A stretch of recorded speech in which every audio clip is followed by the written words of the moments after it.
afternoon everyone, welcome to my channel Kitchen Flavor Ralia। আজকে আমি recipe নিয়ে এসেছি দেশি কই মাছ। বেশ বড় আনিনি, ছোট কই মাছ, তার সাথে এক পিস কাতলা মাছ আমার থাকবেই, কমন ব্যাপার, কারণ আমার ছেলে কই মাছ খায় না।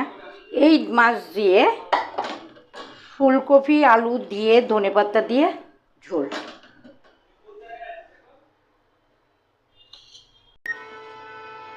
তেল গরম হয়ে গেছে, আমি জিরে দিয়ে দিচ্ছি। সব কিছুই ফুলকপি আলু সবই বয়েল করা আছে, যেহেতু আমি একেবারে সব ঢেলে নিচ্ছি।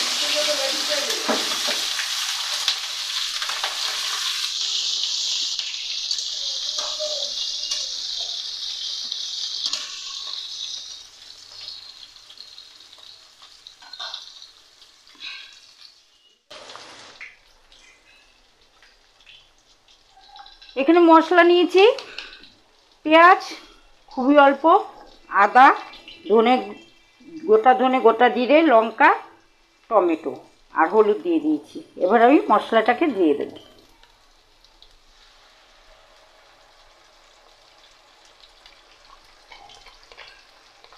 এরকম দেশি কই ফুলকপি আলু দিয়ে, আলু বেগুন দিয়ে, ধনেপাতা দিয়ে বেশি একটু পাতলা করে ঝোল করলে খুবই হেলদি এবং খেতেও ভালো লাগে।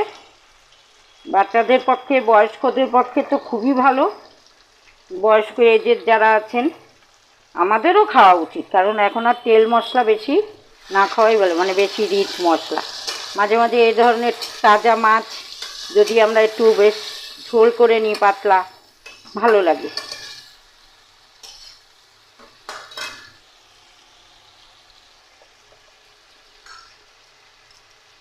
পরিমাণ মতো লবণ দিয়ে দিলাম।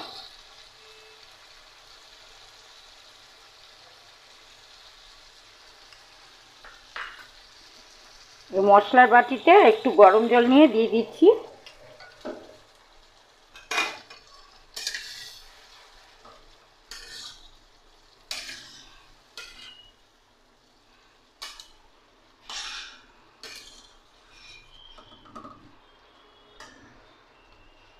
এটা কষতে থাকুক।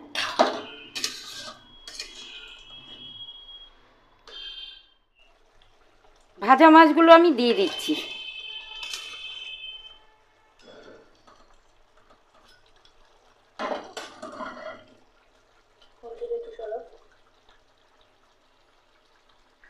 এবার গরম জল দিয়ে দিচ্ছি, যতটা লাগবে জল সেই পরিমাণে আমি জল দিয়ে দিচ্ছি।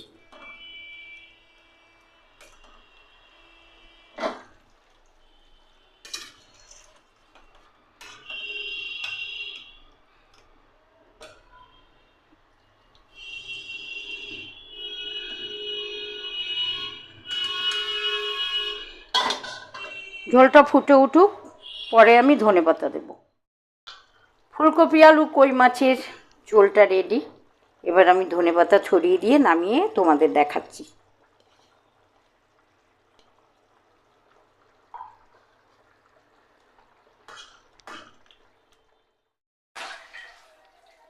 হাতে নেব না, ওখানেই রাখবো, নাহলে এখানে রাখি।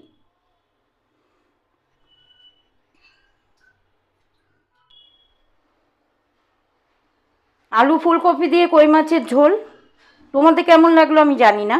আমি কিন্তু আমার কিন্তু রান্না করতেও ভীষণ ভালো লাগলো।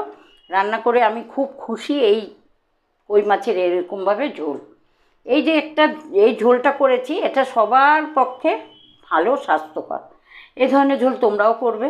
যাই হোক, তোমাদের কেমন লাগলো? যদি ভালো লেগে থাকে তাহলে অবশ্যই একটা লাইক দিও, কমেন্টসে জানিও। যারা আমার চ্যানেলে নতুন, সাবস্ক্রাইব করোনি, তারা সাবস্ক্রাইব করে নিয়ে আমার রান্নাগুলো দেখো। ভালো লাগলে লাইক, কমেন্ট, শেয়ার করো। আর আমার ফেসবুক পেজটা একটু ফলো করো। আমি ফেসবুক লাইভে আসি, মাঝে মাঝে স্কিপ করি, কিন্তু আমি আসি। ফেসবুক পেজটা ফলো করো। নতুন নতুন রেসিপি নিয়ে আবার নেক্সট আসবো। সবাইকে ভালোবাসা জানাচ্ছি, অনেক শুভকামনা জানাচ্ছি। সবাই সুস্থ থেকো, ভালো থেকো, সাবধানে থেকো। আজকের মতো তাহলে আসি, টাটা, বাই বাই।